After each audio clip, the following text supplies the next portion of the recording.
আমার জন্ম 1946 সালের 15ই জানুয়ারি। জন্মের পর আমরা 7 ভাই 2 বোন। আমার চাচাতো ভাইয়ের ভাই বোনরা আছে।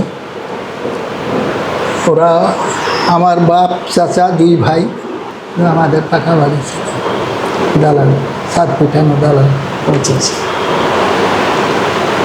তো যাক, সেসব কথা পরে বটিতে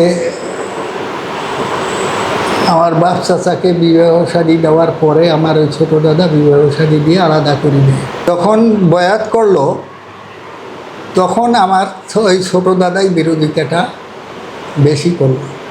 আচ্ছা, যার জন্য গ্রামের অন্যান্য মৌলবীরা সুযোগ পেয়ে গেল, যারা কথা বলার সাহস পায় নাই তারা সুযোগ পেয়ে গেল বিরোধিতা করার। যে মেন যে মাতব্বর তিনি তো আমাদের সঙ্গে আছেন, তাদের কথা হইল মেন মাতব্বরেই তো আমাদের সঙ্গে আছেন। তো এই বিরোধিতা করার সাহস পাইল, বিরোধিতা করলো। আমার চাচাও বিরোধিতা করলো। আমার চাচা প্রথমে বয়াত করে নাই, আমার বাপ বয়াত করার 2 মাস পর বয়াত করছে। প্রথম আপনার বাবাই বয়াত করছেন? ওই অঞ্চলে প্রথম বয়াত বদরুদ্দিন আহমদ উকিল সাহেবের, অ্যাডভোকেট বদরুদ্দিন আহমদ। উনি যদিও চন্দনপাট ওনার বাড়ি, উনি থাকতেন রংপুরে শহরে, ওকালতি করতেন, রংপুর শহরেই থাকতেন। ওনার পরে আমার বাপের ফুফাতো ভাই অথবা মামাতো ভাই, আমি ঠিক এখনও বলতে পারি না, কোনোদিন জিজ্ঞাসাও করি নাই যে কীরকম ভাই হয়, তবে খুব ঘনিষ্ঠ আপনজনের মধ্যে উনি বয়াত করছেন। তিনি খলিল ভাইয়ের নানা আর কি, উনি বয়াত করছেন। বয়াত করার পর আমার বাপ বয়াত করছে। আমার বাপ বয়াত করার পর আমার চাচা বিরোধিতা শুরু করলো, ওই আমার ছোটো দাদাকে সঙ্গে নিয়ে। 2 মাস পর মৌলানা জিল্লুর রহমান সাহেব উনি গেছেন। আপনারা দেখেন? হ্যাঁ, যাওয়ার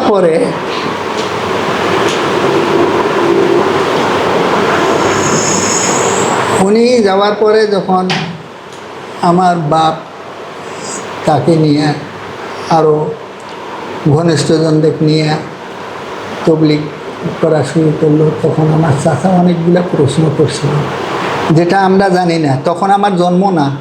এই কথাগুলো যেটা বলতেছি আমার জন্মের আগে, এটা আমার বাপের মুখে শোনা। আচ্ছা, আমার বাপের মুখে শোনা কথা। তো আমার চাচা প্রচণ্ড বিরোধিতা করতেন। কিন্তু জিল্লুর রহমান সাহেবকে অনেকগুলো প্রশ্ন করছেন উনি। আচ্ছা, প্রশ্ন করার পরে উনি যখন উত্তর পাইছেন তখন উনি আস্তে আস্তে নরম হয়ে আসছেন। একদিন উনি বলছেন যে আমার আরও প্রশ্ন আছে। তো 2 ভাইয়েই আবার শ্যামপুর হাটে দোকান করত, ব্যবসা প্রতিষ্ঠান ছিল শ্যামপুর হাটে, 2 ভাইয়ের আলাদা আলাদা। তো আমার চাচা শ্যামপুর হাটে আসছে, দোকান খুলছে, খুলিয়া হঠাৎ বিকালবেলা দোকান বন্ধ করিয়া বাড়ি চলে গেছে। হাটের মানুষজন বলছে যে এই যে ওনার ভাইয়ের কাদিয়ানি মৌলবি আসছে, এই গিয়া বোধহয় মারামারি লাগবে 2 ভাইয়ে মৌলবি নিয়ে। তার আগে কথা হইলো সকালবেলা যে যত প্রশ্নের উত্তর উনি দিয়েছেন আল্লামা জিল্লুর রহমান সাহেব, উনি তখন আস্তে আস্তে নরম হয়ে আসছেন। আমার আরও কিছু প্রশ্ন আছে, সেইগুলো আমি এখন সময় নেই, বিকেলবেলা রাতে, হয় রাতে না হয়তো আগামীকাল সকালে। তো বিকেলবেলা উনি দোকানে আসছে, দোকান বন্ধ করিয়ে আবার যখন বাড়িতে গেছেন গিয়ে বলতেছে যে আমি বয়াত নেব। আচ্ছা, এরপর আর কোনো প্রশ্ন করে নাই? আর প্রশ্ন করে নাই। তখন আল্লামা জিল্লুর রহমান সাহেব বলছে, আপনার অনেক প্রশ্ন জানার আছে, আপনি প্রশ্নগুলো করেন, জানেন, তারপরে বুঝি সুঝিয়ে বয়াত করেন। আবার বলি, এই কথাগুলো কিন্তু আমার জন্মের আগের আমার জি। বাপের মুখে শোনা। জি জি। হ্যাঁ। তো আবার চাচা নাকি বলছেন যে আমার বুঝা শেষ, ইনি সত্য ইমাম মাহদী, আমি বয়াত করবো, আমার বয়াত নেন। উনি বয়াত করলেন। বয়াত করার পরে আমার বাপ চাচা যখন এক হইল, তখন দুই ভাইয়ের মধ্যে একটু সাহস হইল। আর মসজিদ ওই বসন্তপুরে যিনি, নামও ভুলে গেলাম না, এসারউদ্দিন মণ্ডল, এসারউদ্দিন মণ্ডল খলিল ভাইয়ের নানা, আমার বাপের কিন্তু বাপ চাচাদের আবার ফুফাতো ভাই হয়। এখানে বিয়ে শাদির ক্ষেত্রে একটু পার্থক্য, সম্পর্কটাও উলট পালট হয়ে গেছে। এসারউদ্দিন মণ্ডলের মেয়ে বিয়ে করছে আমার চাচা, মানে সম্পর্কে ফুফাতো ভাইয়ের বাবা, মাতো ভাইয়ের মেয়ে, বোন বিয়ে করছে।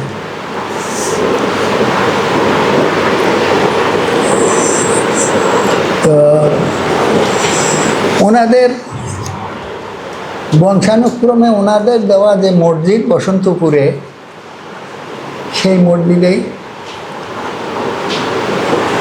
নামাজ হতো। আগে ঘর আহমদিরা নামাজ পড়ি দিত।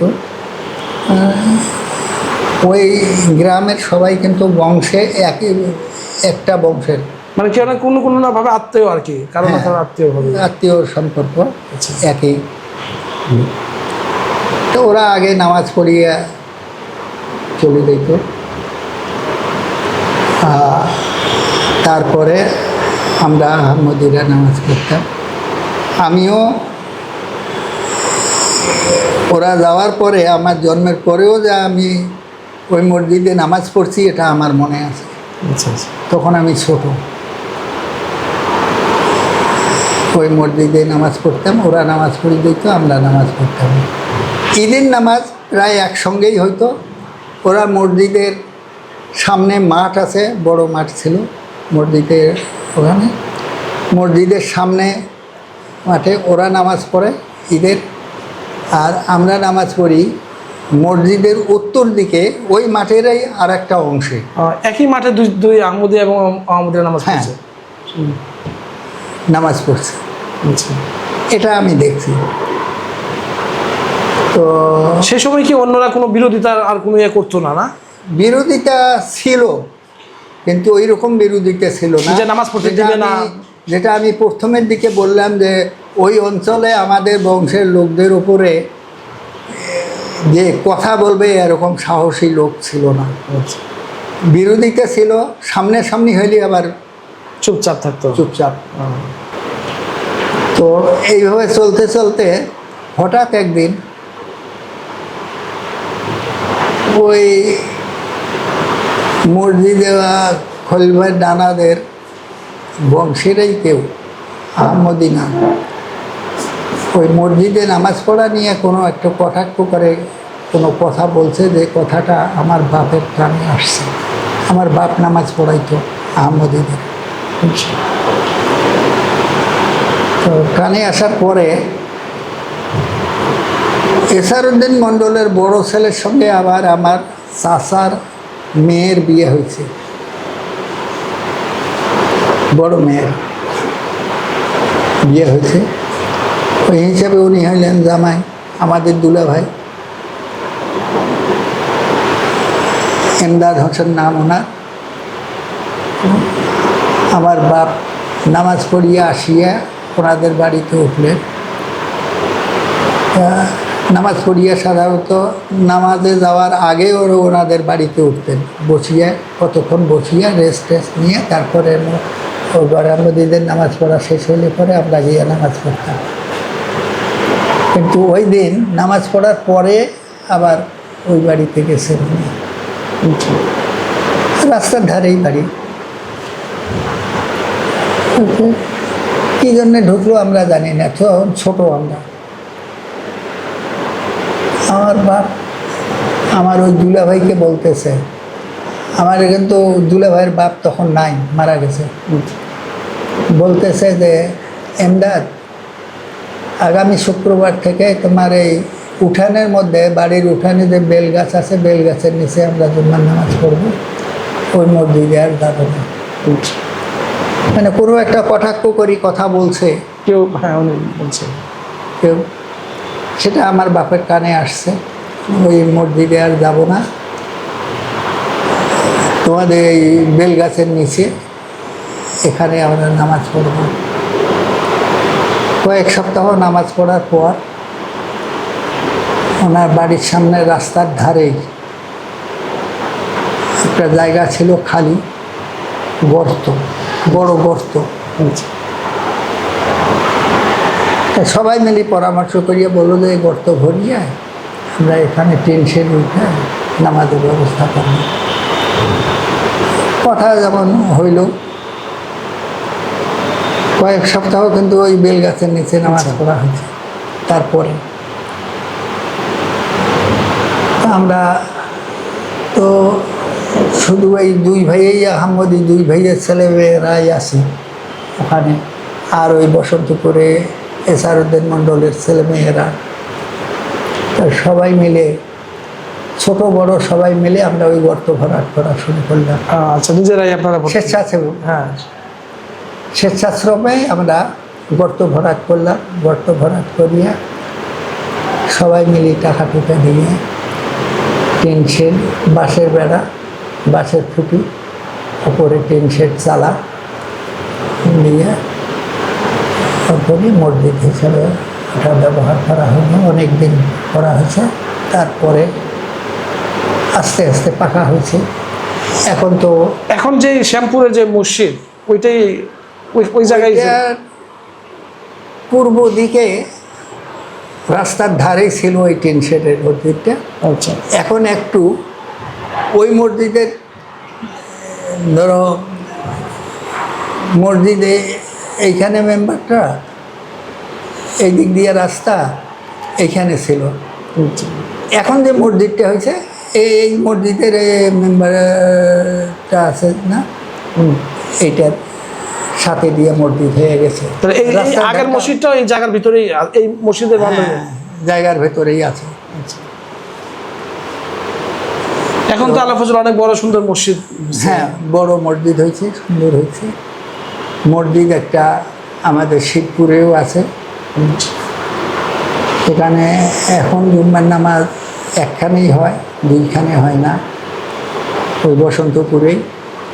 আর ওখানে ওয়াক্তের নামাজ, প্রত্যেক ওয়াক্তের নামাজ হয়। পড়ালেখা প্রথমে আমাদের গ্রামের বাড়ির সাথেই একটা প্রাইমারি স্কুল আছে, এখনও আছে ওই প্রাইমারি স্কুল। সেই প্রাইমারি স্কুলে ক্লাস 5 পর্যন্ত আমি লেখাপড়া করছি। তারপরে শ্যামপুর হাই স্কুলে ভর্তি হইলাম। শ্যামপুর হাই স্কুলে ভর্তি হয়ে ছোটোবেলায় ম্যারিটোরিয়াস ছিলাম, বলতে গেলে কি ম্যারিটোরিয়াস ছিলাম। বাড়ির সবাই আমাদের ছোটোবেলায় কেন জানি ম্যারিটোরিয়াস ছিল, বড় হয়ে সবাই এটা ধরে রাখতে পারেনি। খলিল ভাই আর অন্যরা এখন যারা আছে তারা আবার বেশ এটাকে ধরে রাখছে। কিন্তু এরপরে ঘটনা হইল, আমার চাচা আহমদি হওয়ার পরে খুব কষ্ট করছে, মানে অভাব অনটন ছেলেদেরকে বুঝতে দেয় নাই, কিন্তু হিসাব করে চলছে। আর আমার বাপ একটু বেহিসাবি লোক ছিল, চলছে। আহমদি গেলে খুব খাতির যত্ন করছে, এমনকি ছাগলকে নিয়ে এনে জবাই করছে। একজন জায়গার, দুইজন জায়গা আহমদি ছাগলকে নিয়ে এনে জবাই করিয়ে থাকে। মানে আপ্যায়ন খুব, মানুষের মেহমান নেওয়াজের ছিল খুব। তারপরে আহমদি হওয়ার পরে কিছু মৌলবীর গোষ্ঠী আমার বাপ চাচাদের দোকানে সামনে পাহারা থাকতো, দোকানে মানুষজন গ্রাহক যাইতে দিত না। আচ্ছা। এটা কিন্তু আমি নিজের চোখে দেখি নাই, আমার বাপের কাছ থেকেই শোনা কথা। তো মৌলবীরা যখন পাহারা থাকতো তখন আমার বাপ কী করছে, কোনো কোনো আইটেমে তখন তো খুব অল্প দাম ছিল, টাকার মূল্য ছিল খুব বেশি। তো যেখানে 1 পয়সা কমাইলে কিছু লস হয়, কোনো দ্রব্যে যদি শেয়ারে 1 পয়সা কমায় হয়তো লাভ হয় না, কিছু লস হয় আধা পয়সা। আমার বাপ ওই আধা পয়সার মূল্য যা ছিল তখন, ওই আধা পয়সা লাভের জন্যই গ্রাহকরা তখন লাইন দিয়ে আমার বাপের দোকানে জিনিস কিনছে। কিন্তু গয়রহামদি দোকানদার তারা তো আর লস দিয়ে বিক্রি করবে না, এই জন্য মৌলবীরা ওখানেও আটকাইতে পারে না। কোনো জিনিস কিনতে গেছে মৌলবীরা নাকি আমার বাপের পেছনে পেছনে গিয়ে মানে তরকারি কিনতে গেছে বা মাছ কিনতে গেছে, মাংস কিনতে গেছে, গিয়ে হয়তো বলছে যে এরা কাফের, এদের কাছে বিক্রি করবো না। তো তখন আমার বাপের মুখের দিকে চেয়ে তো আবার নাও করতে পারতেছে না সে। তা সে 8 আনা জিনিস যদি 1 টাকা বলে, মনে করছে যে 8 আনা জিনিস 1 টাকা কইলে হয়তো উনি চলে যাবেন ঘুরে। আমার বাপ কী করছে, আমার চাচা এরকম করে নাই, আমার চাচা হিসাব করেই চলছে। আমার বাপ কী করছে, ওই মৌলবীদের জব্দ করার জন্য 8 আনা জিনিস 1 টাকা চাইছে, পকেট থেকে 1 টাকা বাইর করে দিয়ে ওই জিনিসটা হাতে নিয়ে মৌলবীদের দেখাইছে, তোরা খাইতে পারবি না, খাইলে কাদিয়ানিরাই খাও।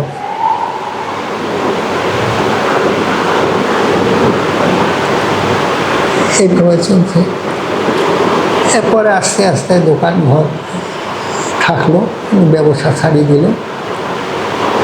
যাই হোক, তখন একটু অভাব অনটনের মধ্যে আমাদের গেছে। আমি যখন লেখাপড়া করি, ক্লাস 5 পাস করার পরে হাই স্কুলে যাওয়া আমার পক্ষে সম্ভব ছিল না।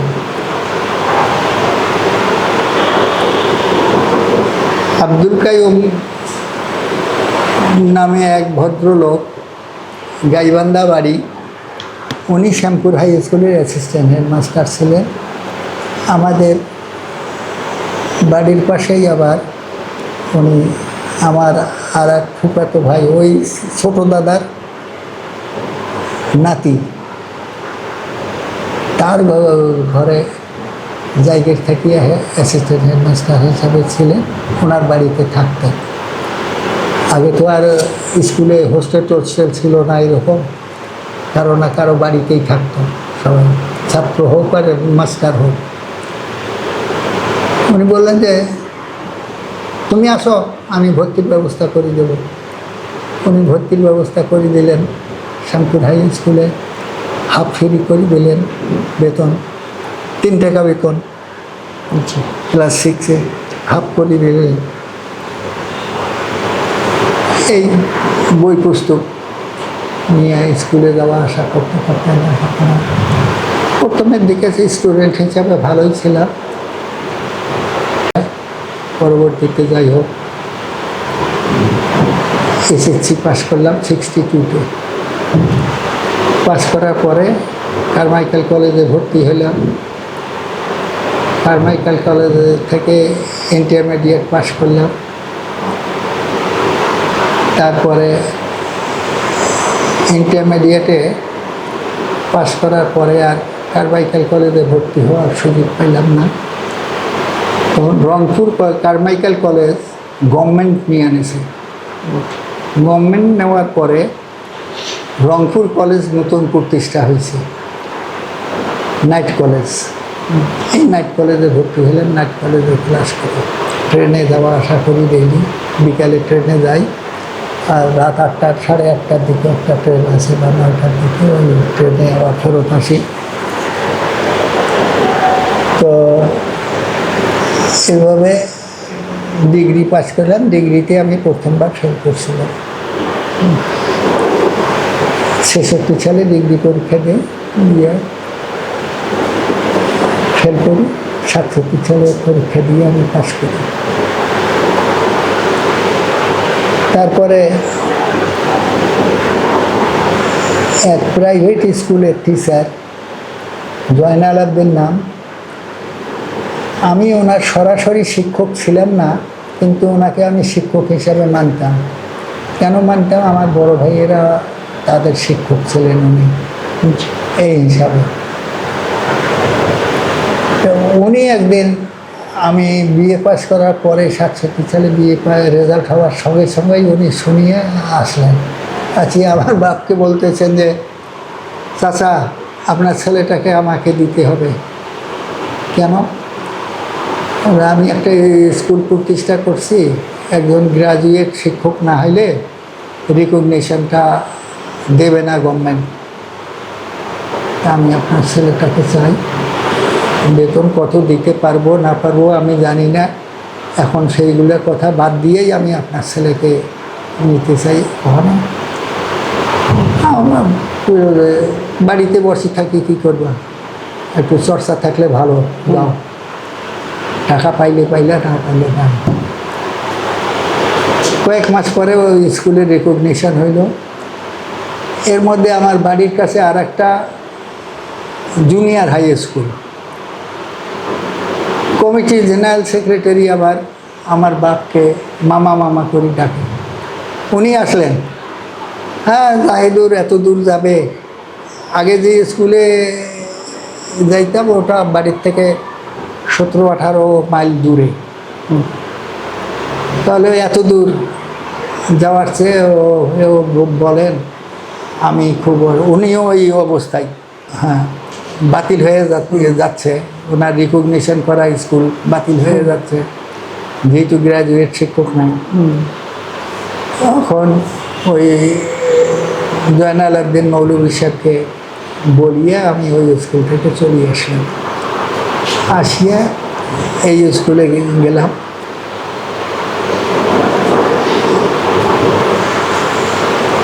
তো এই স্কুলে থাকাকালীন সময় স্কুলের রেজিগনেশন, কি বলে, রিকগনিশন আর ক্যান্সেল হয় নাই।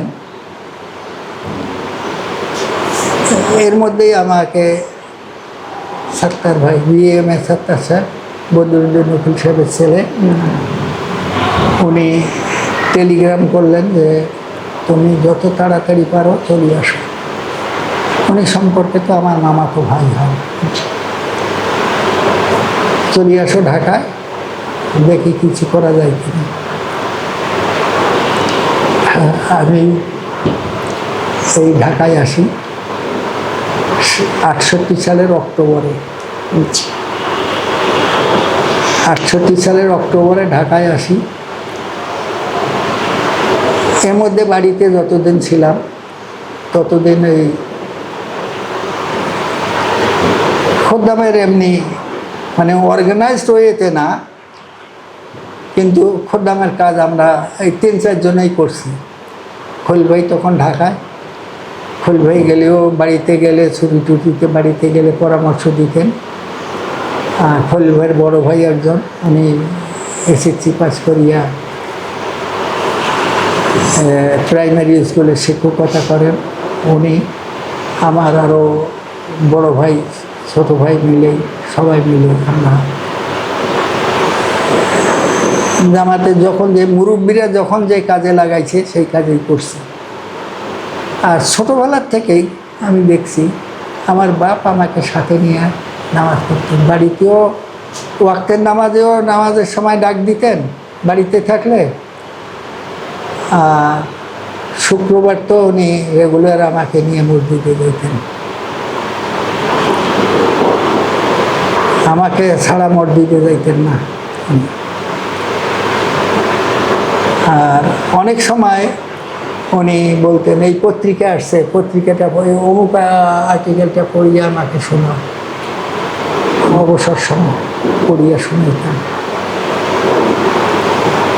আবার এই তখন বড় বড় পত্রিকা ছিল, পত্রিকার সাইজ ছিল বড়, এই পাক্ষিক আহমদি, এইগুলা বছর ওয়াইজ হাতে সুই সুতে দিয়া বাদাই করে সুই রাখতেন। দিয়া বাদাই করে রাখতাম, এক বছরেরটা। এগুলা আমার বাপের নির্দেশেই করা হতো। পরে আমার বাপ মারা যাওয়ার পরে বাড়িতে আমি ছিলাম না, অন্য ভাইয়েরাও খেয়াল করে নাই। ওই শাখাবাদ নামে আমার এক ভাগ্না, সে নিয়ে গেছে, সেও রাখতে পারে নাই কি করছে না করছে, এখন সেইগুলোর কোনো হদিস নেই পুরানা। আপনি যে 68 সালে আসলেন, এরপরে তো আপনি রেগুলার বক্সিবাজারও, তখন তো আমরা আমি সরাসরি বক্সিবাজারেই উঠছি। আচ্ছা, আমি তখন কি থাকার কোনো ব্যবস্থা এখানে কোনো কিছু ছিল মসজিদের? 68 সালে তখন থাকার ব্যবস্থা, ওই মসজিদ টেনশন মসজিদ ছিল। আমাদের এখন পশ্চিমে যেটা, পশ্চিমে যে এখন হ্যাঁ, আরও বারান্দা ছিল, লম্বা বারান্দা ছিল আরও মাঠের মাঝখান পর্যন্ত। ওটা টিন শেড করা ছিল নামাজের জন্য, ওইটাই মসজিদ ছিল, মেন মসজিদ। এখানে পুরান ভবনটা ছিল, এদিকে আছে। এদিকে ভবন ছিল। আর এই যে এপাশে এটা টিন শেড ছিল, মলিবাসের বেড়া। আচ্ছা, এখানে পরে মোস্তফা আলী সাহেবের সময় 2.5 কাঠা জমি কেনা হয়েছে, যেটার মধ্যে এখন বাবুর্চিখানা। আচ্ছা, ওটা 2.5 কাঠা জায়গা পরে কেনা হয়েছে।